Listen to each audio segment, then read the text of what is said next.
Hello दोस्तों, नमस्कार। मैं अनुराग जीएसएडा क्लासेस में आपका हार्दिक स्वागत करता हूं। दोस्तों, आशा करता हूं आप बहुत स्वस्थ होंगे, मस्त होंगे और आपकी तैयारी बहुत अच्छी चल रही होगी।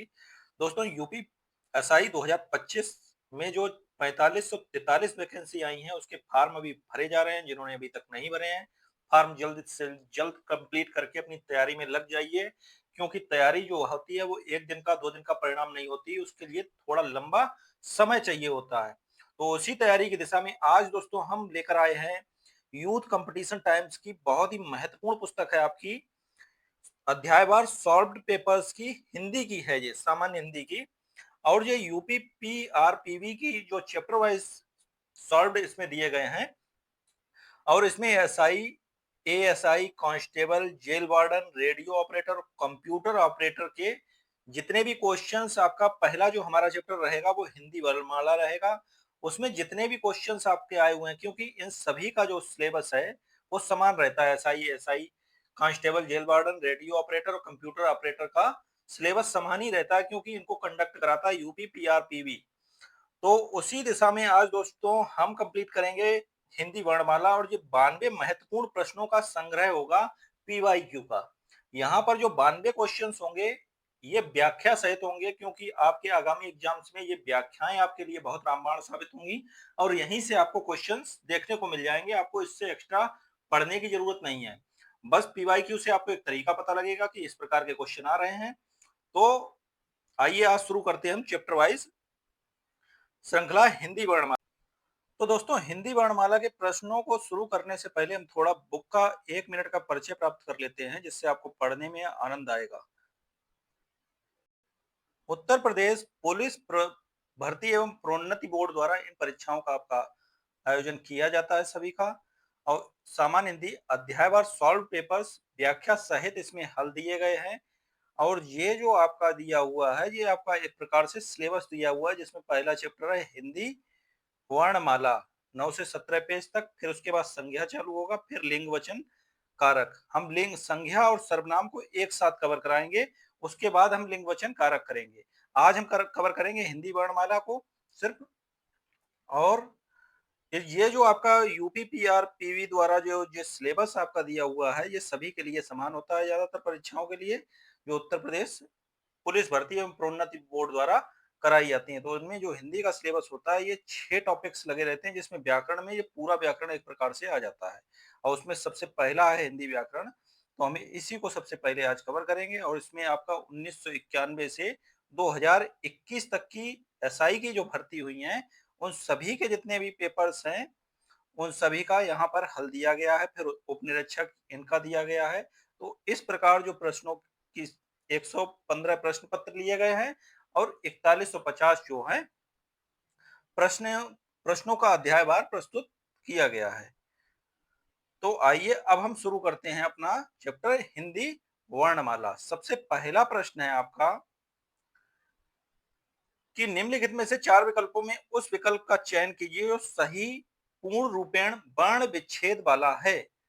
तो वर्ण विच्छेद कृपण का पूछ रहा है कि कृपण का वर्ण विच्छेद क्या होगा। तो कभी भी जब मात्रा ये वाली किसी में लगी रहती है तो ये ऋषि वाली मात्रा होती है। और जब ये किसी में लग जाता है तो ये व्यंजन को दर्शाता है। तो किसी, अब ये इस अक्षर में नहीं लगा तो ये व्यंजन को नहीं दर्शा, तो ये इसे कट कर देंगे।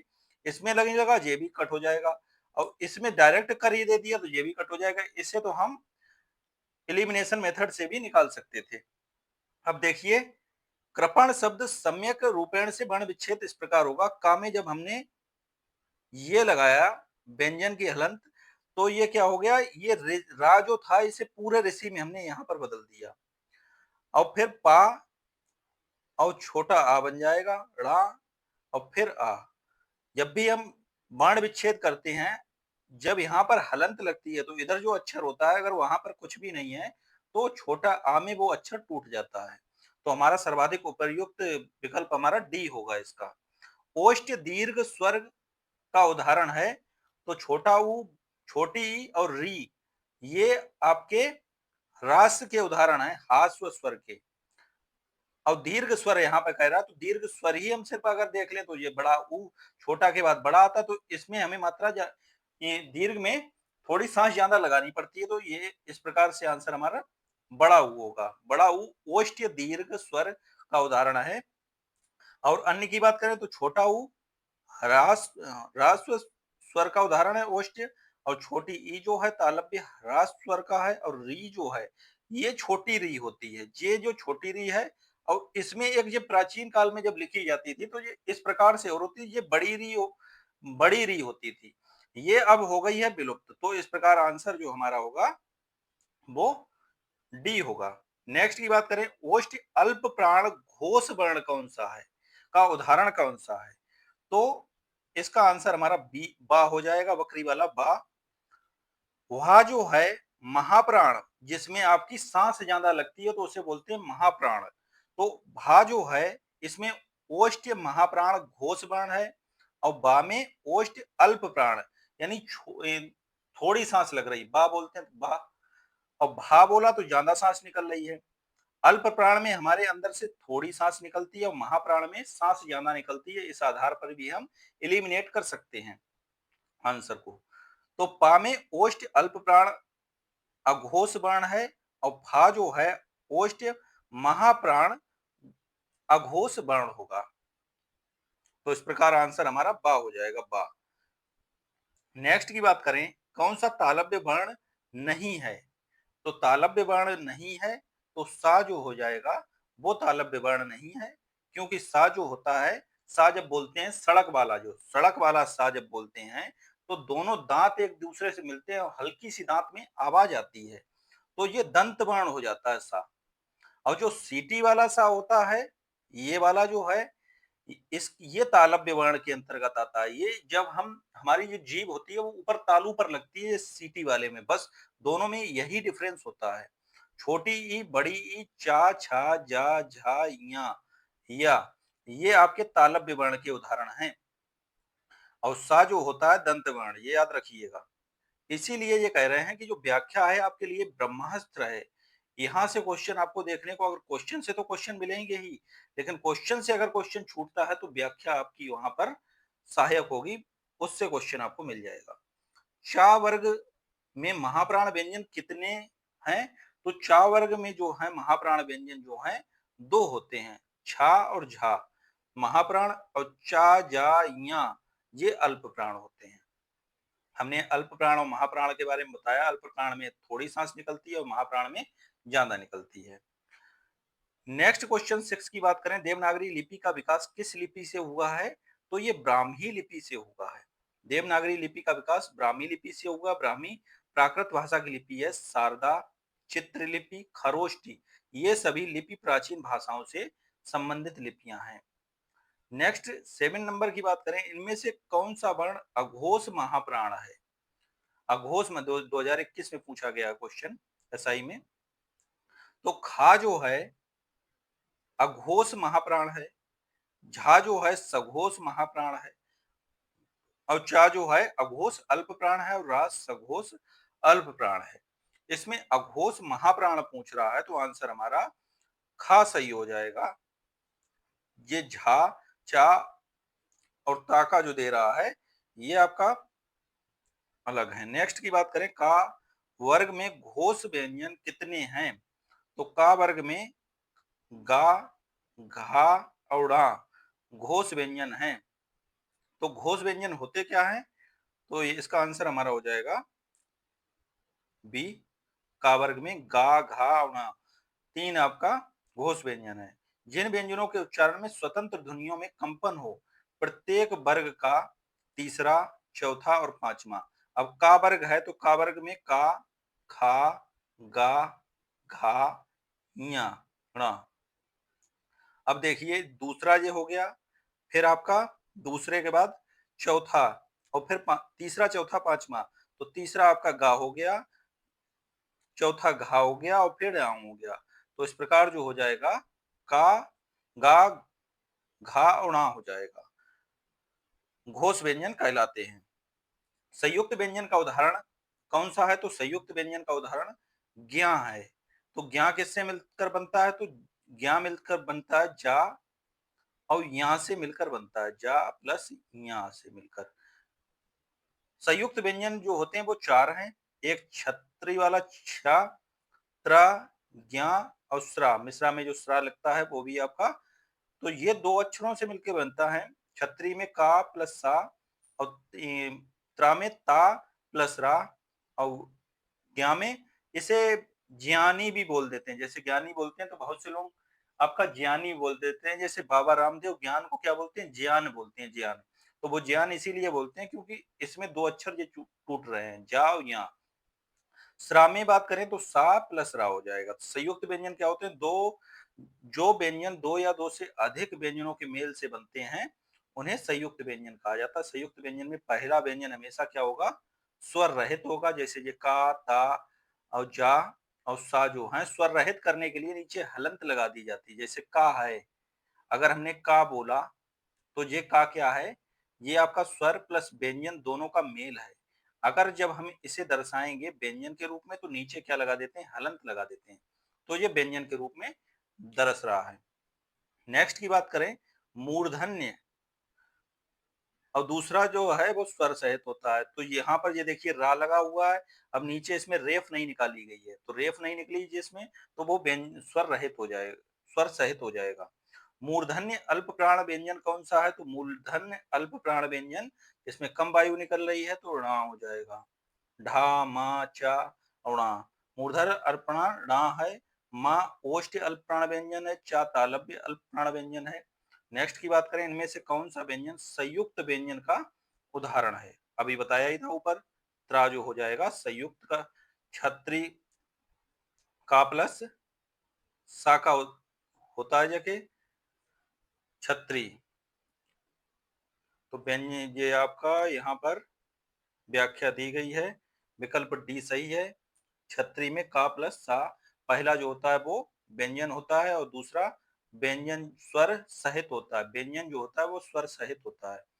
ड़ा, झा और ढा स्पर्शी व्यंजन के उदाहरण, दो या दो से अधिक व्यंजन वर्णों के योग से बने व्यंजन युक्त संयुक्त व्यंजन कहलाते हैं। हिंदी वर्ण में संयुक्त व्यंजनों की संख्या जो है वो 4 मानी गई है। ये छत्री, ज्ञा और स्रा, अभी बताया ही था। इनका जो मेल है वो इस प्रकार है। नेक्स्ट की बात करें, निम्नलिखित में से किसका उच्चारण स्थान ओष्ठ है? बोल के भी देख लीजिए करिए, बोलने से भी बहुत चीजें पता चल जाती हैं। अब जैसे गा बोला तो गा में आपके ओठ मिल रहे हैं? नहीं मिल रहे हैं, गा। फिर ता बोला, ता में भी नहीं मिल रहा है। चा में भी नहीं मिल रहा है। और पा जब बोला पा, तो बस पा मिल रहा है। तो ये आंसर आप ऐसे भी निकाल सकते हैं। जब आपने नहीं आपको कोई चीज समझ में आ रही तो वहां पर इन चीजों का सहारा लीजिए। गा जो है वो कंठ्य वर्ण है, कंठ से निकलता। ता जो है दंत्य है और चा तालव्य है। नेक्स्ट की बात करें, भाषा की सबसे छोटी इकाई को क्या कहा जाता है? तो भाषा की जो सबसे छोटी इकाई होती है वर्ण, वर्ण कहा जाता है। और वर्ण को दो भागों में बांटा जाता है, एक स्वर और दूसरा व्यंजन। वर्णमाला में कुल वर्णों की बात करें तो 52 है, जिसमें 11 तो स्वर्ण है, स्वर हैं। और व्यंजनों की बात करें तो 39 है, जिनमें दो जो है अयोग वाह है। छत्री किस वर्ण के योग से बना है? तो का प्लस सा, यह भी बताया ही था। नेक्स्ट की बात करें, छा ध्वनि का उच्चारण स्थान कौन सा है? तो छा का जो उच्चारण स्थान है वो तालव्य है। अब जब छा बोल रहे हैं तो जीभ जो है ऊपर तालू पर लग रही है, छा, छा। तो ये इस प्रकार ये क्या हो जाएगा? तालव्य हो जाएगा। छा ध्वनि अघोष महाप्राण ध्वनि है। ध्वनियों का उच्चारण स्थान है तालव्य। जो है तालव्य से कौन कौन सी ध्वनियां निकलती हैं? तो छोटी बड़ी चा, चा वर्ग जो है, या और सा। दंत में तावर्ग, तावर्ग का मतलब ताश के बाद ता से जितने भी 5 अक्षर आते हैं तो वो क्या होते हैं? वो तावर्ग में आते हैं। ला वर्ग जो हो जाएगा, ला और सा हो जाएगा। ओष्ठ में छोटा ऊ, बड़ा ऊ और पा वर्ग, पा, फा, बा, भा, मा।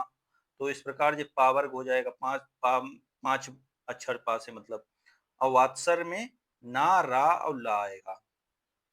ने, नेक्स्ट की बात करें, मूर्धन्य अल्प प्राण अघोष व्यंजन वर्ण का उदाहरण है। तो जो टा है, टा, ये मूर्धन्य अल्प प्राण अघोष व्यंजन वर्ण का उदाहरण है।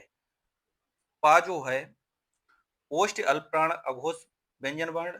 ला मूर्धन्य अल्पप्राण सघोष व्यंजन वर्ण, टा जो है मूर्धन्य अल्पप्राण अघोष व्यंजन वर्ण, और चा जो है तालव्य अल्पप्राण अघोष व्यंजन वर्ण होगा। नेक्स्ट की बात करें, सा सीटी वाला जो है, सा ध्वनि का उच्चारण स्थान, पहला ही क्वेश्चन आया था ये, तो सा का जो उच्चारण स्थान होता है वो तालव्य होता है, तालव्य। और दंत में जब हो जाएगा तो ये वाला दंत में ये सड़क वाला जो बनेगा, ये दांत कटकटाएंगे, और सीटी वाले में दांत किटकिटाते नहीं है, बस यही अंतर होता है। तालु है, सा दंत या वात्सर्य है, सा मूर्धन्य षटकोण वाला, और हा जो है स्वर यंत्री या कंठ से होता है। नेक्स्ट की बात करें, इनमें से कौन सा वर्ण वर्ग का उच्चारण स्थान कंठ तालु है, तो कंठ तालु का ए हो जाएगा, ए, अय, अय, ए और अय का उच्चारण स्थान कंठ तालु है। छोटा बड़ा का उच्चारण कंठ से, छोटी ई बड़ी ई का उच्चारण तालु से, और छोटे ऊ और बड़े ऊ का उच्चारण ओष्ठ से, और ओ औ का उच्चारण कंठोष्ठ से होता है। नेक्स्ट की बात करें, इनमें से कौन सा व्यंजन दंत ध्वनि है, तो दंत ध्वनि की बात करें तो ता जो है वो दंत ध्वनि है। छा बोला, छा, पा, का, तीनों में दांत एक दूसरे से लड़े जाके नहीं लड़े। जब ता बोला, ता, ता, ता, ता, तो ता में क्या हो रहा, दांत एक दूसरे से लड़ रहे हैं, तो दंत ध्वनि हो जाती है, जिसमें दांत की भी ध्वनि निकल रही है हल्की। और कंठ ध्वनि में छोटा बड़ा और का वर्ग, का वर्ग का मतलब का के बाद का से जितने भी 5 अक्षर हैं, और तालव्य में छोटी बड़ी और चा से 5 अक्षर मतलब चा वर्ग, सा और या मूर्धन्य में ध्वनि में टा वर्ग आएगा, सा और रा आएगा। दंत ध्वनि में ता वर्ग और ला और सा आएगा, और ओष्ठ ध्वनि में पा वर्ग छोटा ऊ और बड़ा ऊ आएगा। अब इसे याद करने की हम एक ट्रिक आपको बता दे रहे हैं, कचट, कच, ऐसे याद कर लीजिए, कचट, तप, तप, ये 25 अक्षर पूरे मिलके हो जाते हैं कचट तप, कचट तप।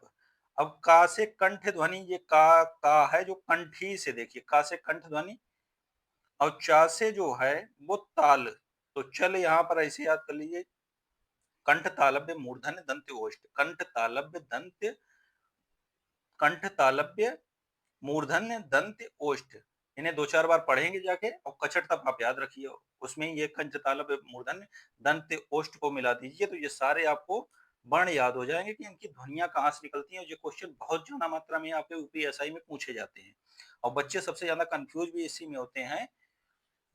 नेक्स्ट की बात करें, अनुनासिक ध्वनि, तो ड़ा, या, ड़ा, ना और मा है। दंतोष्ट्य ध्वनि जो है वो वा है। कंठोष्ट्य ध्वनि ओ और औ है। नेक्स्ट की बात करें, टावर्ग में किस प्रकार के व्यंजन है, तो टावर्ग में जो है मूर्धन्य व्यंजन है, अभी बताया था ऊपर कचट तप, तो ये देखिए कंठ तालव्य और मूर्धन्य, तो तीसरे नंबर पर क्या आ रहा है, मूर्धन्य। तो ऐसे भी पकड़ लेंगे आप, जब ये याद कर लेंगे तो इससे आपके बहुत से क्वेश्चन के हो जाएंगे एक ट्रिक को याद करने से। टावर्ग मूर्धन्य प्रकार का व्यंजन है, मूर्धा से उच्चारित होने वाले व्यंजनों को मूर्धन्य व्यंजन कहते हैं। मूर्धन्य व्यंजन में टा, ठा, डा, ढा, रा, ड़ा और डा शामिल हैं। नेक्स्ट की बात करें, निम्न कौन सा वर्ण उच्चारण की दृष्टि से दंत्य नहीं है, तो दंत्य नहीं है, तो टा जो है वो दंत्य नहीं है। छोटा बड़ा और का वर्ग जो है वो कंठ है। छोटी बड़ी चा वर्ग या सा ये तालु में आते हैं। ऋषि टा वर्ग, रा और सा जो है वो मूर्धा में आते हैं। ता वर्ग ला सा ये दंत में आते हैं। छोटा ऊ बड़ा ऊ, पा वर्ग जो है वो ओष्ठ में आएंगे। आ, ड़ा, या, ड़ा, ना, मा जो है वो अनुनासिक में आएंगे। यारा लवा किस वर्ग के व्यंजन हैं, तो ये अंतःस्थ व्यंजन में आते हैं। या, रा, ला, वा अंतःस्थ व्यंजन, और छोटा बड़ा और का जो है वो कंठ ध्वनि में आते हैं। छोटी बड़ी चा वर्ग जो है तालव्य ध्वनि में, और टा वर्ग सा और रा और रेसी जो है वो मूर्धन्य में आएंगे। ता वर्ग ला सा ये दंत्य ध्वनि में आएंगे। नेक्स्ट की बात करें, दंत वात्सर्य महाप्राण घोष व्यंजन का वर्ण का उदाहरण कौन सा है, तो वो है आपका धा। धा वर्ण दंत वात्सर्य महाप्राण घोष व्यंजन का उदाहरण है। प्रत्येक वर्ग का पहला, तीसरा और पांचवा वर्ण अल्पप्राण व्यंजन होता है, जैसे का, गा और णा। चा, छ, जा, या। ये का वर्ग का आपका दे रहा है जाके पहला, तीसरा, पांचवा। और फिर ये चा वर्ग में दे दिया, फिर टा वर्ग में। इसी प्रकार ये कचट तप में हर एक वर्ग के ये आपका यहाँ पर दिया हुए हैं, तीन तीन का जोड़ा मिला के ये हो जाएगा। प्रत्येक वर्ण का दूसरा और चौथा वर्ण तथा समस्त ऊष्म वर्ण महाप्राण है, जैसे खा, घा, छा, झा, टा, ठा, ढा, था, धा, फा, भा, सा, हा। नेक्स्ट की बात करें, तालव्य व्यंजन का उदाहरण कौन सा है, तो डी हो जाएगा, चा, छा, जा, झा। ये आपका तालव्य होंगे। कंठ व्यंजन में का, खा, गा, घा, ना। तालव्य व्यंजन में चा, छा, झा, झा, या, सा। मूर्धन्य व्यंजन में टा, ठा, डा, ढा, ना, रासा। दंत्य व्यंजन में ता, था, दा, धा, ना। और ओष्ठ व्यंजन में पा, फा, बा, बा, मा आ जाएंगे। दंत वात्सर्य अल्प प्राण अघोष वर्ण कौन सा है, तो ये आपका ता हो जाएगा। दंत वात्सर्य अल्प प्राण अघोष का उदाहरण ता है। गा, जा, छा, चा, टा में तालव्य महाप्राण घोष वर्ण कितने हैं, तो कितने हैं, तो ए हो जाएगा, एक भी नहीं, मतलब जीरो आंसर होगा इसका। गा, जा, छा, चा, टा में तालव्य महाप्राण घोष एक भी नहीं है। तालव्य में छोटी चा, छा, जा, झा, या, सा, क्योंकि सब में आपका नीचे हलंत निकाल दी तो व्यंजन कर दिया, ये आपका हो जाएंगे महाप्राण में। प्रत्येक वर्ग का दूसरा, चौथा और तथा समस्त ऊष्म वर्ण घोष वर्ण प्रत्येक वर्ग का तीसरा, चौथा, पांचवा वर्ण सभी स्वर यारा, लावा, हा, ये महाप्राण में आते हैं। नेक्स्ट की बात करें, मूर्धन्य हास्व स्वर का उदाहरण कौन सा है, तो ये री हो जाएगा, ऋषि वाला री। मूर्धन्य हास्व स्वर का उदाहरण री है। हास्व स्वर जिन स्वरों के उच्चारण में कम से कम समय लगता है उन्हें ह्रास स्वर, ये चार हैं, छोटा, छोटी, छोटा हो और री। जो ध्वनियां ना स्वर है ना व्यंजन है उन्हें क्या बोलते हैं, तो अयोग वहा बोलते हैं। अयोग वाहक में एक अंग आता है, अंग में ये बिंदी होती है, एक ये, और दूसरा दूसरा आहा में जो ये बिंदी आती है विसर्ग वाली। तो ये अनुस्वार और विसर्ग जो है इन्हें अयोग वहा वर्ण जो है कहते हैं। इनका प्रयोग स्वर एवं व्यंजन के साथ आवश्यकता अनुसार होता है। सा का उच्चारण स्थान अभी आया ही था क्वेश्चन, देखिए रिपीट कितना हो रहा है जाके क्वेश्चन। तो सा का जो हो जाएगा तालु हो जाएगा, और जब सड़क वाले सा की बात करेंगे तो वो दंत्य होगा। अब यहाँ पर कुछ उच्चारण स्थान दिए हैं, छोटा, बड़ा और कावर्ग में कंठ, छोटी, बड़ी, चावर्ग, साया में तालव्य, अभी जो ऊपर हम रिवीजन कर चुके थे फिर से देख लेते हैं। टावर्ग में सा और रा में मूर्धन्य, तावर्ग लासा में दंत्य, वावर्ण दंतोष्ट्य और ए में कंठ तालव्य होंगे। इनमें से कौन सा व्यंजन ऊष्म व्यंजन है, तो ये आपका हो जाएगा हा, जो है वो ऊष्म व्यंजन है। हा ऊष्म व्यंजन है। जिन व्यंजनों के उच्चारण में श्वास वायु मुख के अवयवों से रगड़ खाते हुए निकलती है उन्हें ऊष्म व्यंजन कहते हैं। हिंदी भाषा में कुल 4 ऊष्म व्यंजन है, सा तीनों सा और हा जो हो जाएंगे, ये आपका ऊष्म व्यंजन होंगे। निम्न किसका उच्चारण स्थान दंत्य है, दांत से किसका होता है, तो ता जो है वो उसका दांत से होता, ता, ता। कंठ का अभी बताया था ऊपर, वही आ रहा है, मूर्धन्य, दंत्य, ओष्ठ। ओष्ठ में आपका पावर्ग, कंठ, तालव्य, मूर्धन्य, दंत्य, ओष्ठ। ये तो आपका तरीका कचट तप याद ही हो जाएगा। कंठ, तालव्य, मूर्धन्य, दंत्य, ओष्ठ, यहाँ तक आपका ये आपका वर्ग याद हो जाएंगे कचट तप। और इसके अलावा छोटा, बड़ा, छोटी, बड़ी, टा, टा वर्ग में दिया हुआ, रासा याद कर लीजिए। तो ये इस प्रकार के कंठ, तालव्य, मूर्धन्य, दंत्य, ओष्ठ आपको कचट तप से याद हो जाएंगे। कंठ तालव्य में ए आ जाता है, कंठोष्ठ्य में ओ औ आ जाता है। नेक्स्ट की बात करें, निम्नलिखित इनमें से कौन सा व्यंजन अंतास्त व्यंजन है, तो वो हो जाएगा यारा, लावा, ये अंतास्त होगा।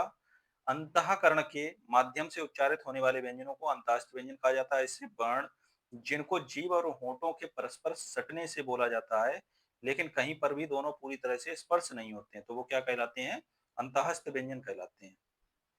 नेक्स्ट की बात करें, इनमें से किन वर्णों को व्यंजन कहा जाता है, तो जिनका उच्चारण स्वरों की सहायता से किया जा सके उन्हें व्यंजन कहा जाता है। जिन वर्णों के उच्चारण स्वर की सहायता से किया जाए उसे व्यंजन कहते हैं। स्वर उन वर्णों को कहते हैं जिनका उच्चारण बिना किसी अवरोध और बिना किसी दूसरे वर्ण की सहायता से होता है।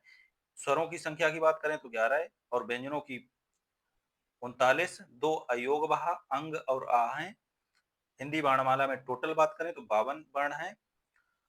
ओष्ठ अल्प प्राण घोष व्यंजन का उदाहरण कौन सा है? तो ये वाह, अभी ये आया था क्वेश्चन। वाह जो व्यंजन है ओष्ठ अल्प प्राण घोष व्यंजन है।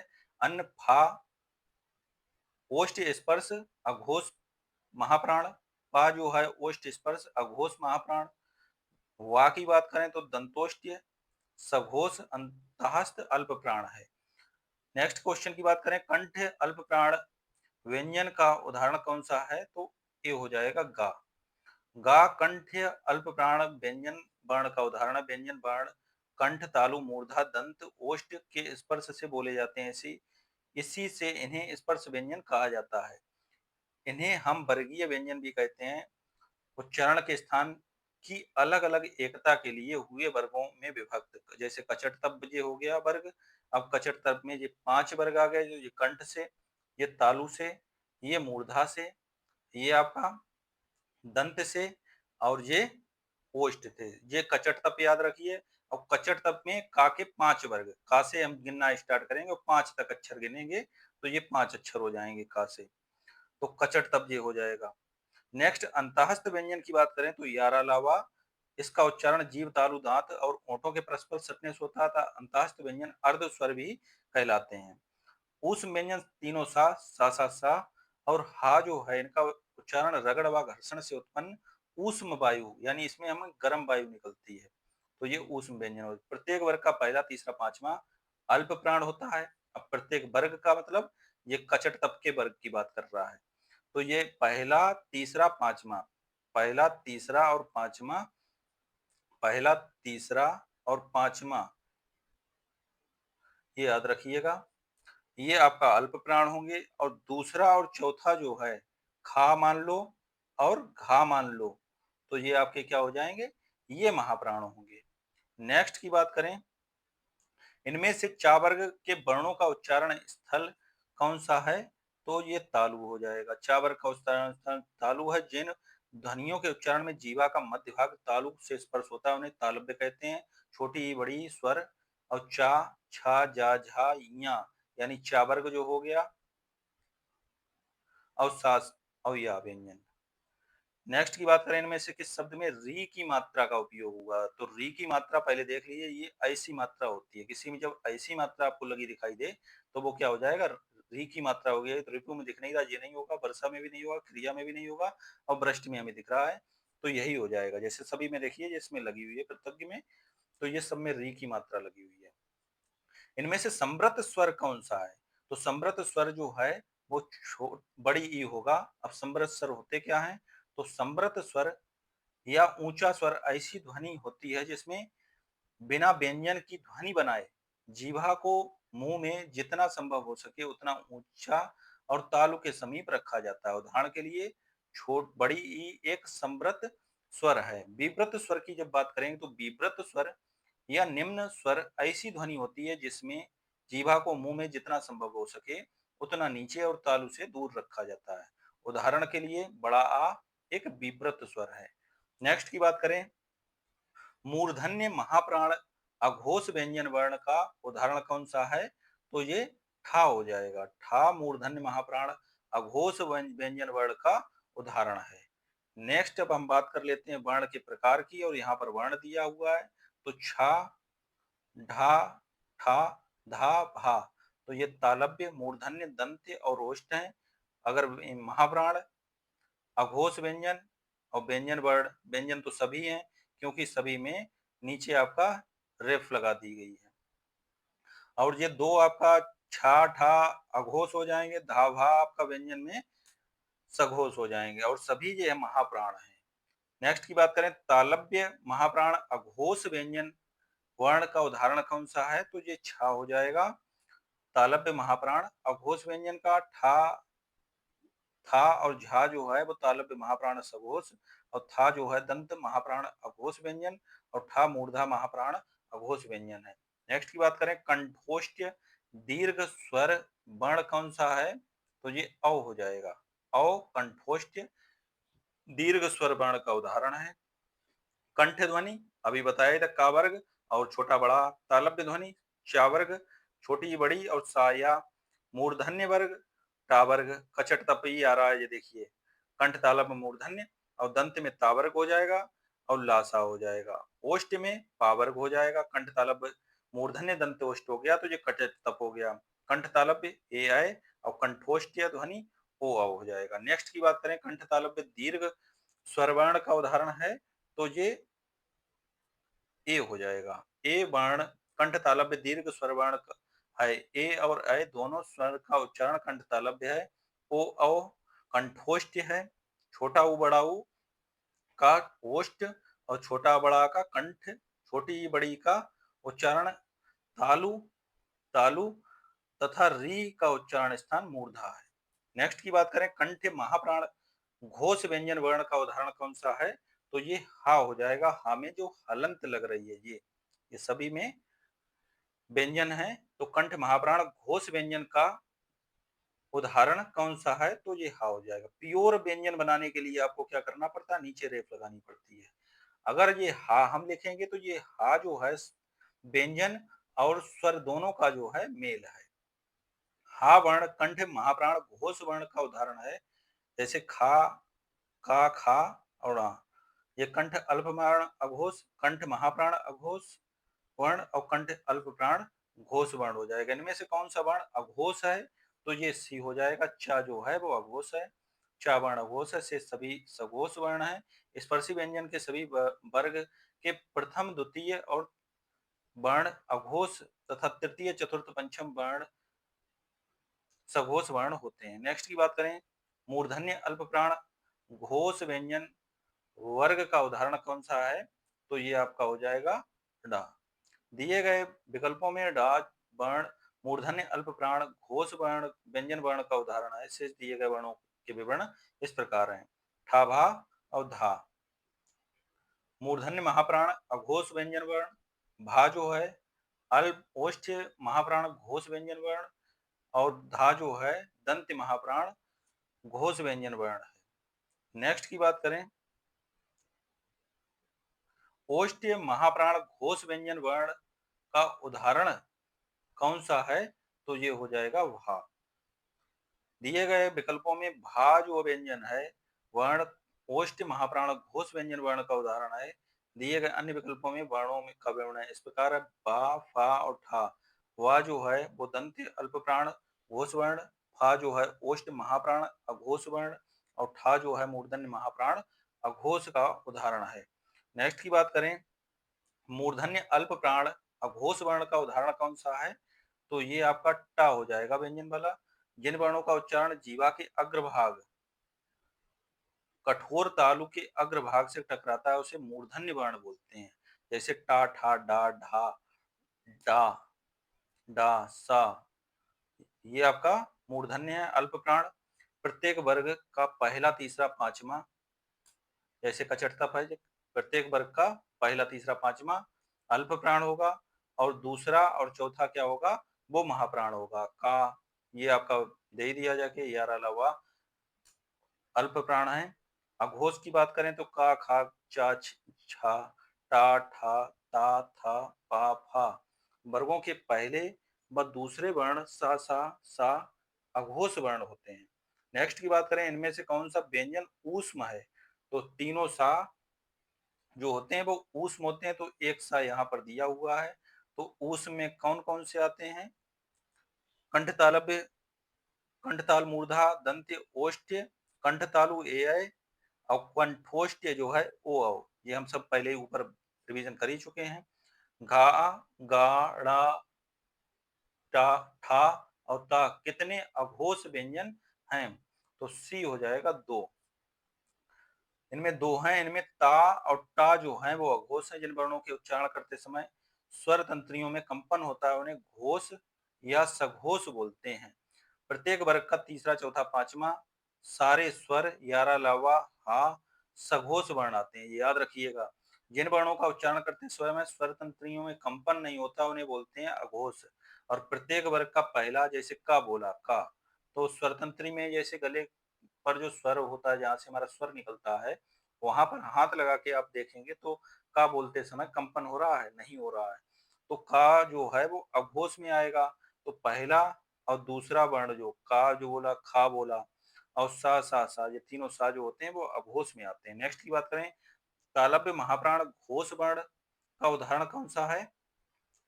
तो ये आपका इसका आंसर हो जाएगा झा वर्ण। तालव्य महाप्राण घोष वर्ण का उदाहरण है। सघोष वर्ण वे हैं जिनके उच्चारण में कंठ में कंपन होता है, अभी ऊपर बताया ही था, जैसे गा, घा, ड़ा, जा, झा, या। अघोष वर्ण वे वर्ण होते हैं जिनके उच्चारण में कंठ में कंपन नहीं होता, जैसे का, खा, चा, छा, पहला और दूसरा वर्ण प्रत्येक वर्ग का होता है, जैसे ता, था। तो ये दो दो वर्ण कचट तब के दोनों दोनों ले लिए हमने। तो जो कचट तब का चट त और पा, हर वर्ग का पहला, तीसरा, पांचवा वर्ण अल्प प्राण, जैसे का, गा और ड़ा। हर वर्ग का दूसरा और चौथा महाप्राण। इन्हें एक नोट्स बना लीजिए और इन्हें बार बार बना के रिवीजन करिए, तो बहुत जल्दी आपको ये चीजें लर्न हो जाएंगी। कंठ महाप्राण घोष व्यंजन वर्ण का उदाहरण कौन सा है? तो ये घा हो जाएगा। घा वर्ण कंठ महाप्राण एवं घोष व्यंजन वर्ण का उदाहरण है। किसी वर्ण का पहला, तीसरा एवं पांचवा वर्ण अल्प प्राण, द्वितीय एवं और चतुर्थ वर्ण महाप्राण वर्ण होते हैं। किसी वर्ग का पहला एवं द्वितीय वर्ण घोष, तीसरा, चौथा, पांचवा सघोष, अल्प प्राण का, गा और ड़ा, पहला, तीसरा, पांचवा। और महाप्राण में खा और गा, घा। अघोष में का, खा आ जाएगा पहला, दूसरा, और सघोष में तीसरा, चौथा, पांचवा आ जाएगा। नेक्स्ट की बात करें, निम्नलिखित में से कौन सा व्यंजन अघोष है? तो ये खा हो जाएगा, ये अघोष हो जाएगा, अभी ऊपर आया ही है। खा और घा जो है वो अघोष में आते हैं। खा व्यंजन अघोष है जब किसी व्यंजन के उच्चारण में स्वर तंत्र में कंपन उत्पन्न हो तो वह सघोष वर्ण, और जहां कंपन ना हो तो वो अघोष हो जाएगा। तो खा में कंपन उत्पन्न नहीं होता है, तो इस कारण वो अघोष हो जाएगा। अघोष व्यंजनों की कुल संख्या की बात करें तो याद रखिएगा 13 है। ये भी आपको पूछा जा सकता है। प्रत्येक वर्ग का तीसरा, चौथा, पांचवा वर्ण सारे स्वर या अलावा हा सघोष वर्ण है। प्रत्येक वर्ग का प्रथम, द्वितीय वर्ण अघोष वर्ण है। नेक्स्ट की बात करें, हिंदी वर्णमाला में व्यंजन वर्णों की संख्या कितनी है? तो व्यंजन वर्णों की संख्या की बात करें तो 33 है। हिंदी वर्णमाला में 33 व्यंजन वर्ण है, 11 स्वर, 2 अयोगवाह, 2 द्विगुण और 4 संयुक्त व्यंजन। नेक्स्ट की बात करें, कंठ्य अल्प प्राण, ये सिर्फ आपका व्यंजन वर्णों की बात कर रहा है जाके, तो व्यंजन जो है वो 33 है। कंठ्य अल्प प्राण व्यंजन का उदाहरण कौन सा है? तो ये कंठ्य अल्प प्राण व्यंजन का उदाहरण ड़ा है। ड़ा, कंठ्य अल्प प्राण व्यंजन का उदाहरण ड़ा है। और फा और ता जो वर्ग है वो दंत है, और फा में ओष्ठ्य चलता है जाके, तो ओष्ठ्य हो जाएगा। ज्ञा वर्ण किन वर्णों के सहयोग से बना है? तो ज्ञानी याद रखिए, ज्या, जा प्लस या से मिलकर बना है। तो ये आपका पहला स्वर जो पहला प्योर व्यंजन होता है, दूसरा व्यंजन के साथ स्वर भी होता है। ये ऊपर इसकी व्याख्या हम देख ही चुके हैं। नेक्स्ट की बात करें, जिन स्वरों के उच्चारण में दो मात्राएं लगती हैं उसे क्या कहते हैं? तो उसे बोलते हैं गुरु स्वर। जिन स्वरों के उच्चारण में दो मात्राएं लगती हैं उसे गुरु स्वर, और उसका जो सिंबल होता है ये होता है। और एक मात्रा लगती है उसे हास्व स्वर या लघु स्वर भी कहते हैं। स्पर्श वर्णों की संख्या कितनी है? तो स्पर्श वर्णों की संख्या 25 है। हिंदी वर्णमाला में ऐसे वर्ण जिनका उच्चारण कंठ, ताल, दंत्य आदि के स्पर्श से किया जाता है स्पर्श वर्ण कहलाते हैं। हिंदी वर्णमाला में इनकी संख्या 25 मानी जाती है। अब 25 कैसे हो गई याद रखिएगा, कचट तप, यही पांच का वर्ण है। तो यही स्पर्श वर्ण, इनमें पांच पांच पांच जोड़ते जाएंगे तो ये सभी पांच का ग्रुप मिलकर क्या बनेंगे? 25 वर्ण। नेक्स्ट की बात करें, इनमें से किसके बिना कोई व्यंजन उच्चारित नहीं किया जा सकता है, तो स्वर के बिना नहीं किया जा सकता है।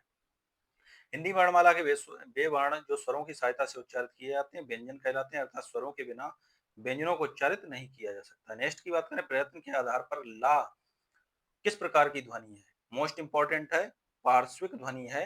ला जो है प्रयत्न के आधार पर ला पार्श्विक ध्वनि है, जबकि हिंदी वर्णमाला में यह अंतःस्थ वर्ण का के अंतर्गत आता है। उच्छिप्त ध्वनि ढा और ढा में नीचे जब बिंदी लग जाती तो ये उच्छिप्त ध्वनि। संघर्षी ध्वनि में तीनों सा और हा आएंगे। प्रकंपित और लुंठित ध्वनि में रा आता है। अर्ध स्वर में या वा आते हैं। ये सब याद रखिएगा एक एक क्वेश्चन, और ज्यादा से ज्यादा इसका रिवीजन करिएगा, क्योंकि अभी से आप जब रिवीजन करेंगे चीजों का, पढ़ते चलिए, उनका नोट्स बनाते चलिए, अभी टाइम है आपके पास। नेक्स्ट की बात करें, इनमें से किसका उच्चारण स्थान कंठ है? तो कंठ जो है वो गा का स्थान, उच्चारण स्थान जो है वो कंठ है। जबकि ता पा और चा का उच्चारण स्थान दंत्य, ता का दंत्य और पा का ओष्ठ्य और चा का तालव्य हो जाएगा। तालव्य महाप्राण घोष व्यंजन वर्ण का उदाहरण कौन सा है? तो ये झा हो जाएगा, जिसमें आपका नीचे रेफ लगी है। दिए गए विकल्पों में तालव्य महाप्राण घोष व्यंजन वर्ण का सही उदाहरण झा वर्ण है। शेष विकल्पों में दिए गए वर्णों का वर्णन इस प्रकार है। ठा, झा, छा और था जो है मूर्धन दंत्य, तालव्य दंत्य है, और महाप्राण तीनों हैं, और अघोष तीनों व्यंजन वर्ण है। नेक्स्ट की बात करें, कौन सा वर्ण पंचमाक्षर है? पंचमाक्षर का मतलब पांचवा अक्षर है। का खा गा नहीं है। ता था दा, धा मा, तो माँ हो जाएगा माँ। ता था दा धा माँ।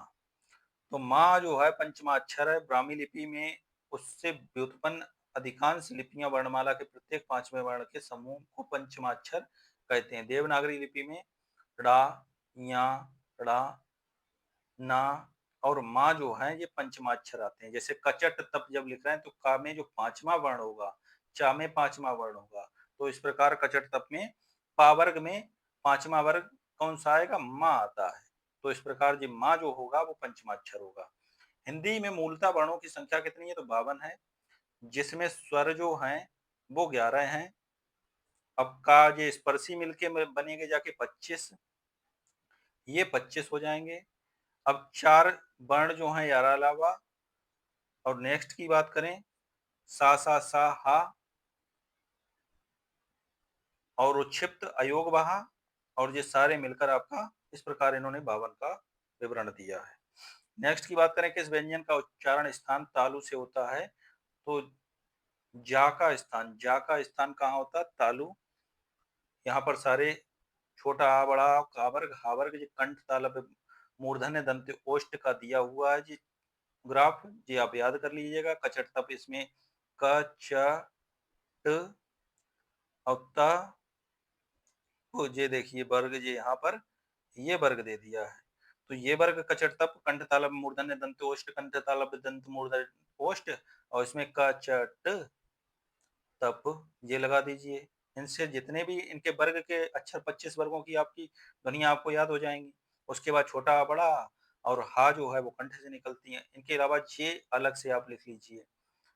तो इस प्रकार ये आप चीजें याद कर लीजिए। निम्नलिखित में से कौन सा ऊष्म व्यंजन है? तो ऊष्म व्यंजन हा है। तो ऊष्म व्यंजन कौन कौन से हैं? 4 हैं, सा हा। अब ऊष्म व्यंजन होते कहाँ हैं? तो जिन व्यंजनों का उच्चारण करते समय अथवा बोलते समय श्वास वायु मुख के विभिन्न भागों से रगड़ खाती हुई ऊष्मा के साथ बाहर निकलती है, उन्हें ऊष्म व्यंजन कहते हैं। अनुनासिक स्वरों का उच्चारण स्थल कौन सा है? तो ये नाक और मुंह जो है वो अनुनासिक स्वरों का उच्चारण स्थल होता है। तो नाक और मुंह से होता है। चंद्र बिंदु होता है, चंद्रभुज चिन्ह होता है, अनुनासिक का जो चिन्ह होता है। सभी स्वरों का अनुनासिक रूप होता है, लेकिन री जो है, री वर्ण अनुनासिक स्वर में प्रयोग नहीं किया जाता। नेक्स्ट की बात करें, किसका उच्चारण स्थान दंत्य है? दांत से किसका होता है? तो ना, ना, ना का उच्चारण स्थान कहाँ से होता है? दंत से। अब कचट तप ये देखिए, कचट तप दे ही दिया यहाँ पर। तो कंठ तालव्य दंत मूर्धन्य ओष्ठ, कंठ तालव्य दंत मूर्धन्य ओष्ठ। उसके बाद छोटा बड़ा आई, छोटी बड़ी आई, इन्हें अलग से याद कर लीजिए। छोटा बड़ा कंठ, छोटी बड़ी तालु, री जो है मूर्धा और छोटा ऊ बड़ा ऊ ओष्ठ, ए ऐ कंठ तालु और ओ औ कंठोष्ठ। नेक्स्ट की बात करें री का क्या है तो ये हो जाएगा स्वर जो है, इसकी मात्रा ये स्वर की ऐसी होती है, छोटा बड़ा छोटी बड़ी छोटा ऊ बड़ा ऊ, री ए ऐ ओ औ। इन्हें मूल स्वर, इनमें मूल स्वर छोटा छोटी छोटा ऊ और री जो है ये मूल स्वर हैं।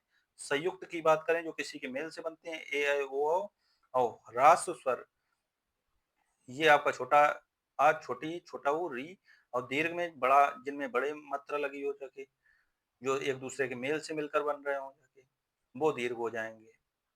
तो 4 ये होते हैं और 3 और 3 6 7 ये हो जाएंगे जाके, तो 7 4 11 इस प्रकार ये हो जाते हैं। हिंदी शब्दकोश में छत्री का क्रम किस वर्ण के बाद आता है? जो छत्र ज्ञा का छत्री का क्रम का के बाद आता है। मोस्ट इंपॉर्टेंट क्वेश्चन है। देखिए छत्री जब लिखते हैं तो इसमें पहला अक्षर तो व्यंजन होता है, तो ये का प्लस व्यंजन प्लस स्वर दोनों से मिलकर बनता है, तो का प्लस सा से मिलकर बनेगा छत्री। तो ये किसके बाद आ रहा है? तो का के बाद आ रहा है, तो ये इस प्रकार ये हम लिख सकते हैं। पावर्ग का उच्चारण स्थल कौन सा है? तो पावर्ग का उच्चारण स्थल ओष्ठ है। और कंठ तालव्य मूर्धन्य दंत्य कचट तप इसमें आ जाएंगे जाके, और ऊपर हम पहले इसकी व्याख्या कर ही चुके हैं। नासिक के व्यंजन कौन से हैं? तो ना जो है नासिक के है, जिसकी ध्वनि दिए गए विकल्पों में नासिक ना व्यंजन है। शेष विकल्प असंगत है। 4 स्पर्शी व्यंजन, सा ऊष्म व्यंजन है, इसके उच्चारण स्थान तालव्य हैं। नेक्स्ट की बात करें निम्नलिखित में असत्य कथन की पहचान कीजिए। तो ये सभी वर्ग सघोष हैं, ये आपका असत्य हो जाएगा, और जो हैं वो सभी सही दिए हुए हैं। व्यंजन वर्गों के तीसरे चौथे पांचवें वर्ग सघोष होते हैं। व्यंजन वर्ग के पहले दूसरे व्यंजन वर्ग अघोष होते हैं, सही है। समस्त स्वर घोष ध्वनियां सही है। तो दिए गए विकल्पों में सभी वर्ग सघोष हैं, असत्य है। हिंदी वर्ग वर्णमाला में व्यंजन वर्गों के पहले और दूसरे व्यंजन ऊष्म व्यंजन के साथ साथ सा और विसर्ग ये अघोष ध्वनियां होती हैं। और तीसरे चौथे पांचवें व्यंजन अंतःस्थ व्यंजन सभी स्वर एवं ऊष्म व्यंजन ये सघोष में आते हैं। हा जो है भाषा की मूल इकाई क्या है? तो बी हो जाएगा। ध्वनि जो है भाषा की मूल इकाई है, और भाषा की सबसे छोटी इकाई की बात करें तो वर्ण, और भाषा की सार्थक इकाई की बात करें तो वाक्य, और भाषा की छोटी इकाई की बात करें तो उपवाक्य, उपवाक्य से छोटी इकाई पदबंध, और पदबंध से छोटी इकाई की बात करें तो शब्द, और पद से छोटी इकाई की बात करें तो अक्षर, अक्षर से छोटी इकाई की बात करें तो ध्वन या वर्ण। जैसे राम शब्द 2 अक्षर रा और माँ प्लस 4 वर्ण रा प्लस बड़ा प्लस माँ प्लस छोटा से मिलकर बनता है। नेक्स्ट की बात करें शब्द की सबसे छोटी इकाई क्या कहलाती है? तो वर्ण कहलाती है शब्द की सबसे छोटी इकाई। शब्द की सबसे छोटी इकाई वर्ण या ध्वनि कहलाती है।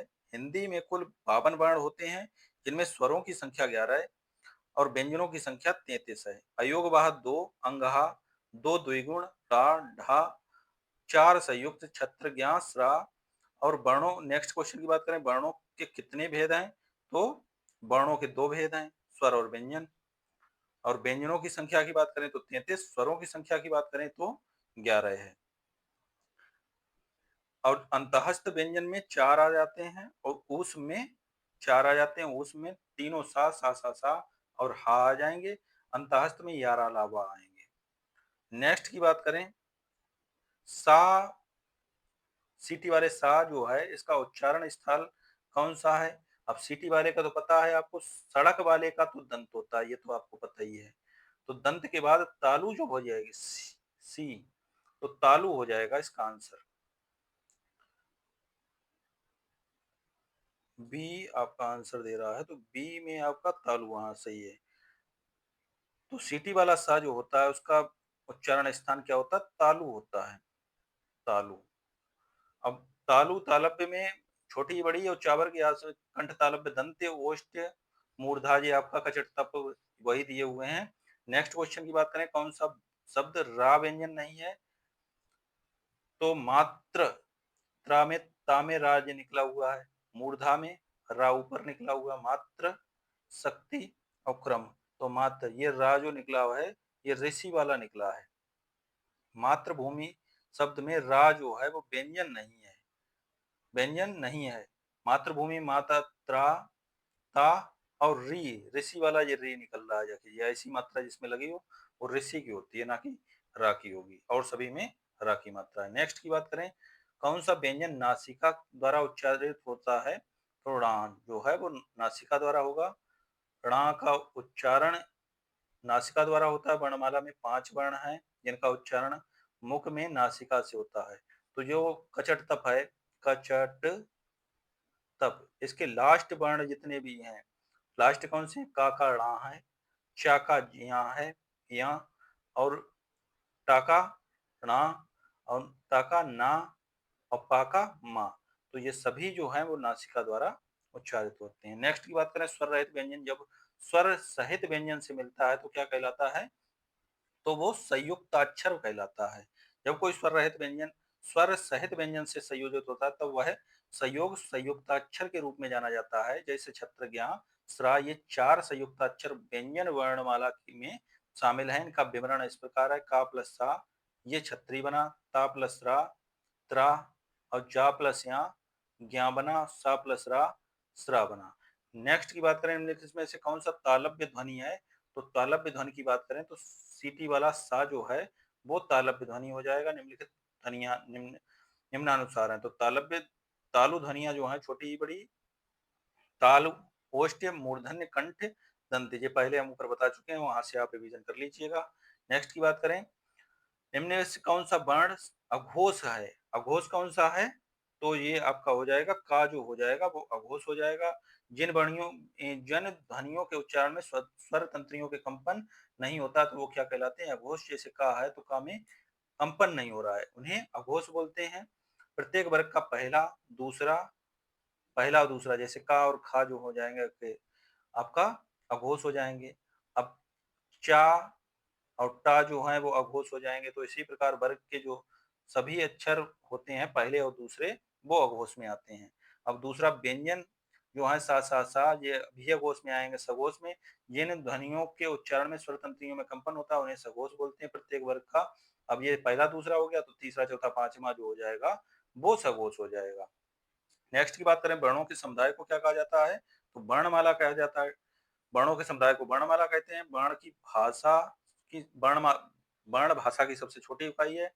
वर्ण को अक्षर भी कहते हैं। सर्वनाम संज्ञा के स्थान पर प्रयुक्त होने वाले शब्द को कहते हैं। मैं, तुम, वे, हम, ये, आप, ये सर्वनाम के उदाहरण है। और क्रिया जिस शब्द से किसी कार्य का करना या होना पड़ जाए उसे क्रिया कहते हैं। जैसे खाना पीना, पढ़ना, सोना, उठना, बैठना, ये सब क्रिया है। नेक्स्ट की बात करें, ए के उच्चारण में कंठ, कंठ और जो है तालु, तालु की सहायता ली जाती है। वा के उच्चारण में दंत और ओष्ठ की सहायता ली जाती है। नेक्स्ट की बात करें, जिन वर्णों का उच्चारण स्वतंत्र होता है उन्हें क्या कहते हैं? तो उन्हें स्वर कहते हैं। जिन वर्णों का उच्चारण स्वतंत्रता से होता है उन्हें स्वर कहते हैं। स्वरों की सहायता से बोले जाने वाले वर्ण क्या कहलाते हैं? व्यंजन कहलाते हैं। नेक्स्ट की बात करें, ढा वर्ण का उच्चारण स्थान टावर्ग, टावर्ग चौथा, यहाँ टा आएगा, टा, और वर्ग चौथा है, चौथा है। ढा वर्ण का उच्चारण स्थान जो है वो मूर्धन्य है। यह टा वर्ग का चौथा वर्ण है। नेक्स्ट क्वेश्चन की बात करें, हिंदी वर्णमाला में स्वरों की संख्या कितनी है? तो 11 है। ये भी बताया था आपको। छोटा आ से अ तक जितने भी अक्षर होते हैं वो 11 होते हैं। नेक्स्ट की बात करें, वर्णमाला का कौन सा अक्षर पुल्लिंग नहीं है? तो वर्णमाला का छोटा ई बड़ी अक्षर पुल्लिंग नहीं है। इन्हें सूची, मोनी, मांडवी इस प्रकार लिखा जाता है, तो ये माना जाता है कि ये स्त्रीलिंग में आते हैं। नेक्स्ट की बात करें, नेक्स्ट क्वेश्चन है, चावर्ग ध्वनियां किस वर्ग में आती हैं? तो चावर्ग की ध्वनियां जो हैं वो तालव्य में आती हैं।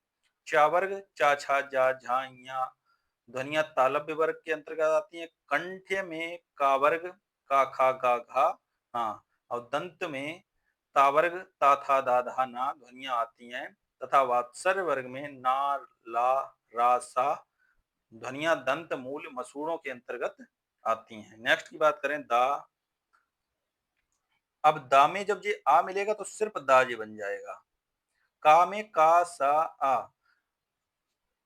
का सा आ, तो अब का ये वाला था और प्लस हमने बताया था सा जब ये मिलता जाके है तो ये व्यंजन भी होता है और संयुक्त अक्षर भी, इसमें स्वर भी मिला रहता है। जब व्यंजन जो होता है तो आ हो जाएगा। तो इस प्रकार ये हो जाएगा दक्ष। छतरी में का प्लस सा ये मिलकर तो दक्ष बनेगा जाके दक्ष। शेष विकल्प इस प्रकार हैं। दकस का ये आपका हो जाएगा जाके। दाग में इस प्रकार से करेंगे। नेक्स्ट की बात करें निम्नलिखित प्रश्नों में 4 विकल्पों में से उसी विकल्प का चयन करें जो वर्ण स्वर की सहायता से बोले जाएं, उन्हें कहा जाता है। तो उन्हें बोला जाता है व्यंजन। जो वर्ण स्वर की सहायता से बोले जाएं उन्हें व्यंजन कहा जाता है। जैसे का प्लस आ मिला तो वो उसे बोल दिया का। नेक्स्ट की बात करें निम्नलिखित प्रश्न में 4 विकल्पों में से उस सही विकल्प का चयन करें जो बताता है कि व्यंजन को स्वर रहित दिखाने के लिए किस चिन्ह का उपयोग किया जाता है। तो वो बोलते हैं हलंत। जो नीचे रेफ लगती है इसे हलंत बोला जाता है। तो व्यंजन को स्वर रहित दिखाने के लिए हलंत का प्रयोग किया जाता है। चा प्लस आ, चा व्यंजन। कमल में जे आपका नीचे जो हलंत लग रही है हम इसको रेफ भी बोल देते थे। तो रेफ याद मत रखिएगा, रेफ आपका दूसरा भी होता है जाके, वो बिंदी के रूप में होता है रेफ। नेक्स्ट की बात करें इसे हलंत के रूप में आप याद रखिएगा। नेक्स्ट लास्ट क्वेश्चन है निम्नलिखित में से कौन से शब्द री की मात्रा का उपयोग किया गया है। क्रिया में नहीं किया गया है, रिपु में नहीं किया गया, वर्षा में नहीं किया गया। री की मात्रा ऐसी होती है, हमने बताया था आपको। तो ये कौन सा हो जाएगा, वृष्टि हो जाएगा। ये हमारा सही होगा, डी आंसर सही होगा। वृष्टि शब्द री की मात्रा का उपयोग किया गया है। तो इसका जब हमने संधि विच्छेद किया तो इस प्रकार है ये पूरा। तो दोस्तों ये पूरे कंप्लीट हमारे हिंदी वर्णमाला के क्वेश्चंस जो है हमने संपूर्ण कवर कर लिए हैं अभी तक के, और आपको काफी मात्रा में इससे नॉलेज गेन हुई होगी।